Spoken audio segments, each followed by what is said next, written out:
நெல்லை இருட்டுக்கடை அல்வா உரிமத்தை வரதட்சணையாக கேட்ட புகாரில் தனது கணவர் வெளிநாடு தப்பி செல்ல வாய்ப்பு இருப்பதால் லுக் அவுட் நோட்டீஸ் வழங்க கோரி மனைவி கனிஷ்கா மனு அளித்துள்ளார்.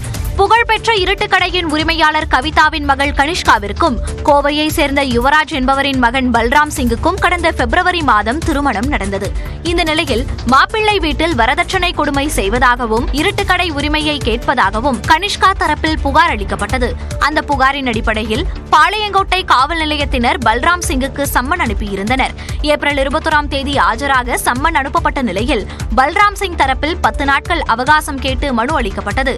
இந்நிலையில் பல்ராம் சிங் வெளிநாட்டிற்கு தப்பி செல்லக்கூடும் என்பதால் அவருக்கு எதிராக லுக் அவுட் நோட்டீஸ் வழங்க வேண்டும் என்று கனிஷ்காவின் வழக்கறிஞர் திருநெல்வேலி மாநகர காவல்துறை ஆணையாளரிடம் மனு அளித்துள்ளார். வருமானத்திற்கு அதிகமாக சொத்து சேர்த்த வழக்கில் அமைச்சர் துரைமுருகன் மற்றும் அவரது குடும்பத்தினரை விடுவித்ததை ரத்து செய்து சென்னை உயர்நீதிமன்றம் உத்தரவிட்டுள்ளது. கடந்த 1996 முதல் 2001ஆம் ஆண்டுகளில் அமைச்சராக இருந்தபோது 3,92,00,000 ரூபாய் அளவுக்கு வருமானத்திற்கு அதிகமாக சொத்து சேர்த்ததாக துரைமுருகன், அவரது மனைவி, மகன், மருமகள் மற்றும் சகோதரர் மீது தொடரப்பட்ட வழக்கில் அவர்களை வேலூர் நீதிமன்றம் 2007இல் விடுவித்து உத்தரவிட்டது. இந்த உத்தரவை எதிர்த்து 2013இல் அதிமுக ஆட்சியில் மறு ஆய்வு மனு தாக்கல் செய்யப்பட்டது. இந்த வழக்கு ஏற்கனவே விசாரணைக்கு வந்தபோது குடும்பத்தில் உள்ள மற்றவர்களின் வருமானமும் துரைமுருகனின் வருமானமாக லஞ்ச ஒழிப்புத்துறை சேர்த்திருப்பதாக துரைமுருகன் தரப்பில் வாதிடப்பட்டது. இந்நிலையில் இந்த வழக்கு மீண்டும் நீதிபதி வேல்முருகன் முன்பு விசாரணைக்கு வந்தது. அப்போது லஞ்ச ஒழிப்புத்துறையின் மறு ஆய்வு மனுவை ஏற்று அமைச்சர் துரைமுருகன் மற்றும் குடும்பத்தினரை விடுவித்த உத்தரவை ரத்து செய்து நீதிமன்றம் உத்தரவிட்டது. மேலும் வழக்கில் குற்றச்சாட்டுக்களை பதிவு செய்து சாட்சி விசாரணையை துவங்க வேலூர் சிறப்பு நீதிமன்றத்திற்கு உத்தரவிட்ட நீதிபதி இந்த வழக்கை 6 மாதங்களுக்குள் விசாரித்து முடிக்கும்படி சிறப்பு நீதிமன்றத்திற்கு உத்தரவிட்டுள்ளார். 20 மாதங்களாக ஊதியம் வழங்காததால் 100 நாள் வேலை திட்ட தொழிலாளர்கள் போராட்டத்தில் ஈடுபட்டனர். வேலூர் மாவட்டத்தில் 100 நாள் வேலை திட்டத்தில் 20 மாதங்களாக ஊதியம் வழங்கவில்லை என்று கூறி பெண்கள் அரசு பேருந்தை சிறைப்பிடித்து போராட்டம் நடத்தினர்.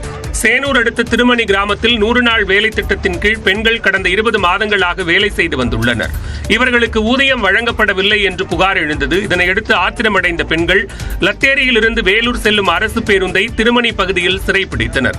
இதுகுறித்து தகவல் அறிந்த காவலர்கள் மறியலில் ஈடுபட்டவர்களுடன் பேச்சுவார்த்தை நடத்தினர். அப்போது கூட்டத்தில் இருந்த இளைஞர் ஒருவர் காவலர்களிடம் தகாத முறையில் பேசியதால் அவரை காவலர்கள் இழுத்துச் சென்றனர்.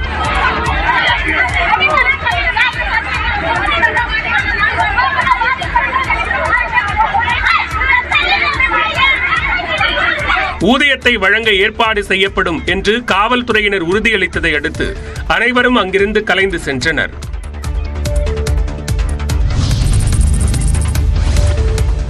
ஜம்மு காஷ்மீர் மாநிலம் பஹல்காம் தாக்குதல் நடைபெறுவதற்கு சில மணி நேரங்கள் முன்னர் கேரள உயர்நீதிமன்ற நீதிபதிகள் 3 அவர்களது குடும்பத்தினரும் அங்கிருந்து புறப்பட்டதால் அதிர்ஷ்டவசமாக உயிர் தப்பினர்.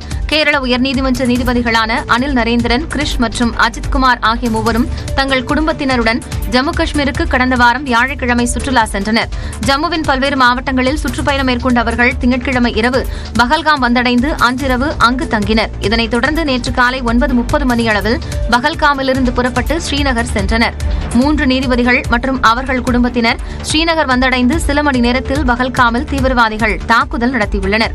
தீவிரவாத தாக்குதல் பற்றிய தகவல்கள் வெளியானதை அடுத்து நீதித்துறையைச் சேர்ந்தவர்கள் 3 இருப்பிடம் குறித்து அறிய முற்பட்டதாகவும் அதற்கு முன்பே அவர்கள் பஹல்காமை விட்டு வெளியேறியதால் நிம்மதியடைந்ததாகவும் தகவல்கள் வெளியாகியிருக்கின்றன.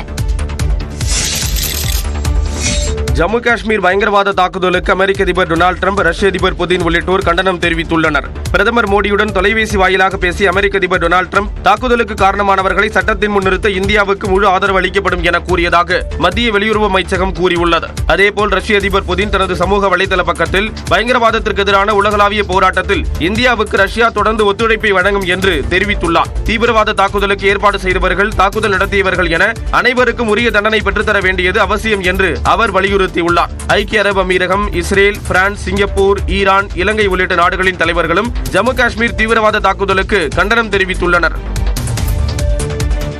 IPL-இல் இன்று ஹைதராபாத், மும்பை அணிகள் பல பரீட்சை நடத்த உள்ளன. பகல்காமில் சுற்றுலா பயணிகள் சுட்டுக் கொல்லப்பட்டதற்கு இரங்கல் தெரிவிக்கும் வகையில் இன்று நடக்கும் IPL லீக் போட்டியில் வீரர்கள் கருப்பு பட்டை அணிந்து விளையாட உள்ளனர்.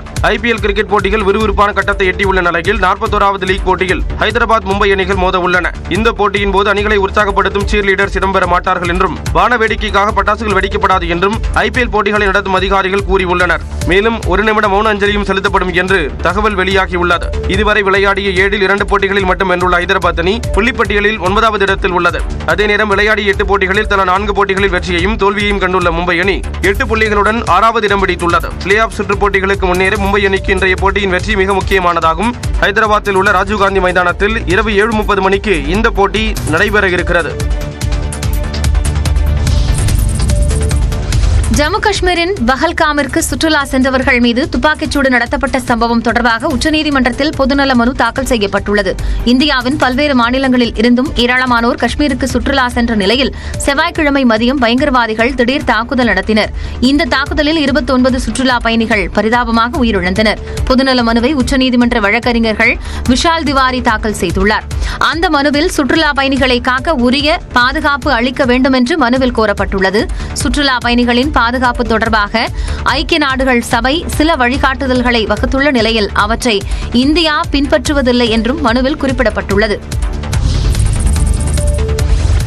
கடந்த 25 ஆண்டுகளாக ஜம்மு காஷ்மீரில் தீவிரவாதிகள் நடத்திய தாக்குதலில் 500க்கும் மேற்பட்ட அப்பாவி மக்கள் மற்றும் ராணுவ வீரர்கள் உயிரிழந்தனர். கடந்த 2000ஆம் ஆண்டு மார்ச் மாதம் அனந்த்நாக் மாவட்டத்தில் சிறுபான்மை சமூகமான சீக்கிய மக்கள் மீது நடத்தப்பட்ட தாக்குதலில் 36 பேர் படுகொலை செய்யப்பட்டனர். அதே ஆண்டின் மார்ச் மாதத்தில் அமர்நாத் புனித யாத்திரை மேற்கொண்ட 24 யாத்ரீகர்கள் உட்பட 32 பேர் கொல்லப்பட்டனர். 2001ஆம் ஆண்டு அக்டோபர் மாதம் ஸ்ரீநகரில் நடத்தப்பட்ட தற்கொலைப்படை தாக்குதலில் 36 பேர் படுகொலை செய்யப்பட்டனர். 2002ஆம் ஆண்டு தெற்கு காஷ்மீரில் உள்ள தேசிய நெடுஞ்சாலையில் நடத்தப்பட்ட கன்னிவெடி தாக்குதலில் 19 பேர் கொலை செய்யப்பட்டனர். 2003ஆம் ஆண்டு பண்டிட் மக்களுக்கு எதிராக பயங்கரவாதிகள் நடத்திய தாக்குதலில் 11 பெண்கள் 2 குழந்தைகள் உட்பட 24 காஷ்மீர் பண்டிட்டுகள் படுகொலை செய்யப்பட்டனர். 2005ஆம் ஆண்டு புல்வாமாவில் உள்ள மார்க்கெட்டில் நடத்தப்பட்ட வெடிகுண்டு தாக்குதலில் 2 மாணவர்கள் 3 CRPF வீரர்கள் உள்ளிட்ட 13 பேர் உயிரிழந்தனர். மேலும் 100க்கும் மேற்பட்ட மக்கள் படுகாயமடைந்தனர். 2016ஆம் ஆண்டு உரி பகுதியில் உள்ள ராணுவ முகாம் மீது ஜெய்ஷ் இ முகமது தீவிரவாத அமைப்பைச் சேர்ந்த 4 பயங்கரவாதிகள் நடத்திய தாக்குதலில் 19 வீரர்கள் வீரமரணம் அடைந்தனர். மேலும் 30 ராணுவ வீரர்கள் படுகாயமடைந்தனர். கடந்த 2019ஆம் ஆண்டு பிப்ரவரி மாதம் புல்வாமாவில் ராணுவ வீரர்கள் சென்ற வாகனத்தின் மீது பயங்கரவாதிகள் நடத்திய வெடிகுண்டு தாக்குதலில் 40 வீரர்கள் வீரமரணம் அடைந்தனர்.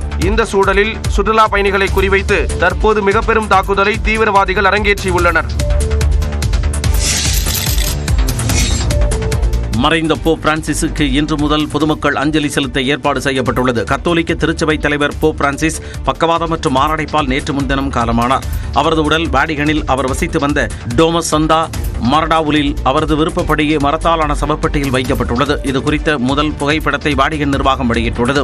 போப் பிரான்சிஸுக்கு இறுதிச் சடங்கு நடத்துவது குறித்து நடத்தப்பட்ட ஆலோசனைக் கூட்டத்தில் ரோமில் உள்ள அனைத்து கார்டினல்களும் பங்கேற்றனர். அதைத் தொடர்ந்து போப் பிரான்சிஸுக்கான இறுதிச் சடங்கு இந்திய நேரப்படி வரும் சனிக்கிழமை பிற்பகல் 1:30 மணிக்கு நடைபெறும் என அறிவிக்கப்பட்டுள்ளது. முன்னதாக போப் பிரான்சிஸின் உடல் பொதுமக்கள் அஞ்சலிக்காக புனித பீட்டர்ஸ் பசிலிக்காவிற்கு இந்திய நேரப்படி இன்று பிற்பகல் 2:30 மணிக்கு கொண்டு செல்ல முடிவெடுக்கப்பட்டுள்ளது. இதனைத் தொடர்ந்து பொதுமக்கள் அஞ்சலி செலுத்தலாம். நாளையும் நாளை மறுதினமும் உள்ளூர் நேரப்படி காலை 7 மணி முதல் இரவு 7 மணி வரை பொதுமக்கள் அஞ்சலி செலுத்த வழிவகை செய்யப்பட்டுள்ளது. போப் பிரான்சிஸ் உடல் புனித சாந்தா மரியா தேவாலயத்தில் சனிக்கிழமை மதியம் நல்லடக்கம் செய்யப்பட உள்ளதால் அதற்கான ஏற்பாடுகள் தீவிரமாக நடைபெற்று வருகின்றன. மறைந்த போப் பிரான்சிஸின் இறுதிச் சடங்கில் அமெரிக்க அதிபர் டொனால்டு ட்ரம்ப் உள்ளிட்ட பலரும் பங்கேற்க உள்ளனர். போப் பிரான்சிஸ் உடல் புனித சாந்தா மரியா தேவாலயத்தில் வரும் சனிக்கிழமை நல்லடக்கம் செய்யப்பட உள்ளது.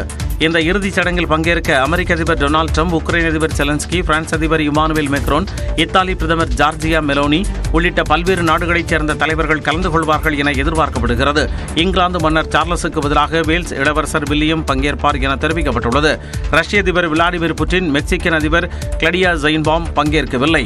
தமிழ்நாடு அரசு சார்பாக அமைச்சர் நாசர், சட்டமன்ற உறுப்பினர் இனிகோ இருதயராஜ் ஆகியோர் பங்கேற்பார்கள் என முதலமைச்சர் மு.க. ஸ்டாலின் தெரிவித்துள்ளார்.